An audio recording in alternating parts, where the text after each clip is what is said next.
Ahmed from the US. Salam alaikum. Salamullah. So my question is, for about 2 years now, I've had like sideburns that don't go below my ear. And every time I go to the barber, they usually cut it. Am I sinful for cutting my beard? Or since he hasn't even gone below my ear, is that even considered a beard? Well, it seems that the definition of beard is the hair that grows on your lower jaw and your cheeks. So the lower jaw actually starts from just near the level of your ear. So if, let's say, half of your ear, maybe, is not considered part of your beard. So these sideburns can be cut off. This is what happens when we go to Umrah and the barber shaves our head. He goes to the half, almost half of the beard, the ear that is, and he cuts whatever is on top of it, not below of it. So this is permissible and Allah knows best. Khurram from Pakistan. Assalamu alaikum, Sheikh. Alaikum assalam wa rahmatullahi wa barakatuh. How are you, Sheikh, today? Alhamdulillah. Okay, Sheikh, my question for today is, if someone took halal debt from his uncle and uses it for two reasons, number one, for a business, and number two, in the way of Allah, for example, in voluntary and obligatory charity. However, in order to return the debt, this person returned it through an amount which was earned in a haram manner, for example, given to you as a gift by someone you had unlawful relations with. So does that make your initial charity invalid as well? As although it was given via halal debt, but the debt was later cleared by haram means. No, it has no impact on it, because initially the charity was given from a halal debt. Azad from Bangladesh. Assalamu alaikum wa rahmatullahi wa barakatuh, Sheikh. Alaikum assalam wa barakatuh. Sheikh, is it a must to obey my self-entitled elder sister? She always orders me to do things like making a cup of coffee or other things she can easily do on her own by simply getting up from bed. So lazy not to even get up from her bed or the couch whole day. She a lot of the times doesn't even pray her Salah on time or even misses it out of laziness. I obey her a lot of times to avoid arguments, but sometimes just say no politely due to being busy in something for exams. And then she starts ranting, expressing like I'm being very mannerless. Jazakallah. Wa jazakum. First of all, this is not how families are run.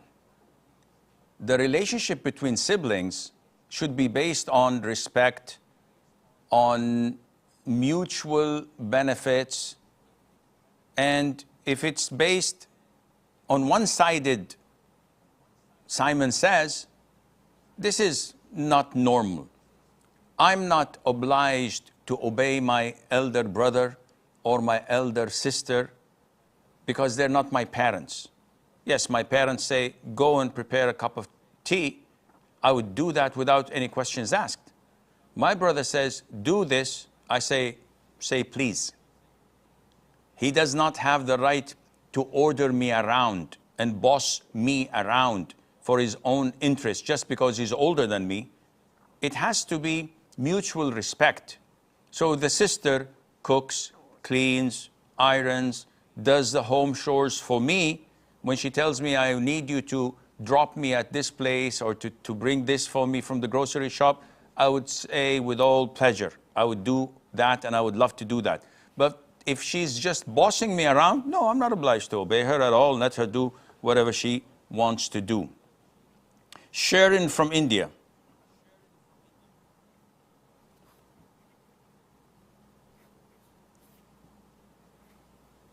Sharon?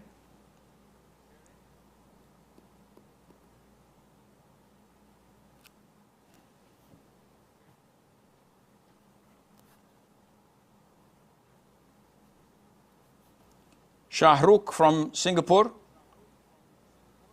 Assalamu alaikum, Sheikh. Alaikum salam wa rahmatullah. So, Sheikh, let's say someone has memorized certain surahs of Quran and they like to refresh them during the daily Salah. And in order to make sure that they don't miss out on anything, they like to follow a certain sequence. So let's say on Friday, Baqarah, Surah Baqarah, then on Saturday, Surah Al Imran, and then so on. And they like to follow it in the same sequence they appear in Quran. And similarly, when they say the daily askar, like the morning and evening, they like to follow a certain sequence so that they don't forget anything or miss out on anything. So will this be considered like any sort of like bidah or any other issue with this? Jazakallah. Wajazak. When a person designates a particular verses of the Quran or a surah for Friday, another one for Saturday, another one for Sunday, not because it's Friday, Saturday, and Sunday, rather because this is easier for him to keep up revising it, or it's a system that he follows. There's nothing wrong in that. The bid'ah, the innovation is when you think that, oops, I read Al-Baqarah on a Saturday, I should have done it on Friday. Then I have to do it all over again and blah, blah, blah. No, this is wrong because you're giving the day an importance that has no importance in regard of revising a particular surah. And the same fashion or the same thing goes with your order of reciting the morning and evening adhkar.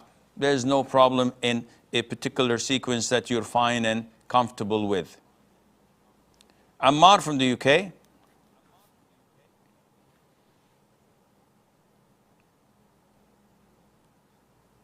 Ammar.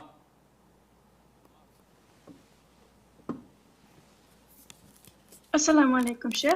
Alaikum salam. And you are? I am Emma. Did you say Ammar or Emma? Yeah, that's Sorry. what they told me. What is it? The name? Emma. Emma, okay. What can I do for you? Sheikh, firstly, I'd like to thank you and may Allah subhanahu wa ta'ala reward you for those because I am a convert and you were a major aspect in encouraging me towards it. Barakallah feek. My question that from being a convert, I am studying abroad in a free mixing university and have taken to wearing the niqab. I'm forbidden from my parents to stop my education, and I conceal from them that I wear the niqab since they have forbidden me from it. I have tried to involve in practicing Islamic events and involving in more classes, but please advise me on what more can I do without being transgressed by my parents. I think that you are almost doing the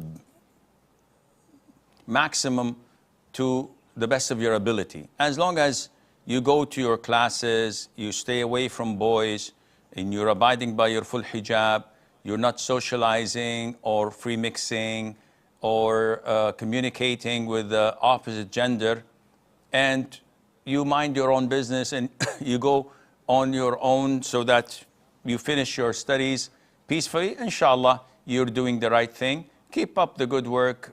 Try to serve your parents to the best of your ability so that they can see that Islam has reflected positively in your behavior. And they would notice that this shift and the change in your character to the positive aspects of it is attributed to your Islam. And this is the best form of da'wah, inshaAllah. May Allah Azza wa Jal make you steadfast on Islam and guide them to Islam as well. Amina from the Emirates. Assalamu alaikum. Salamullah. So if someone passes gas a lot and they want to read the Quran, let's say for like 30 minutes, and can they pass gas as they're reading, or do they have to do wudu all the time when they break their wudu? Jazakumullah khair. Wa jazakum. So the majority of scholars say that you need to be in the state of wudu when reading the Quran, when you're actually holding the mushaf, the Arabic mushaf in your hands.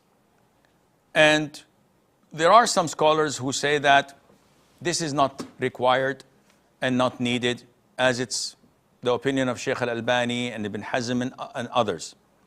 Therefore, if you are reading the Quran from your tablet or from your phone, in this case, you are exempt it, and you don't have to be in the state of wudu, and this is the safest way for you.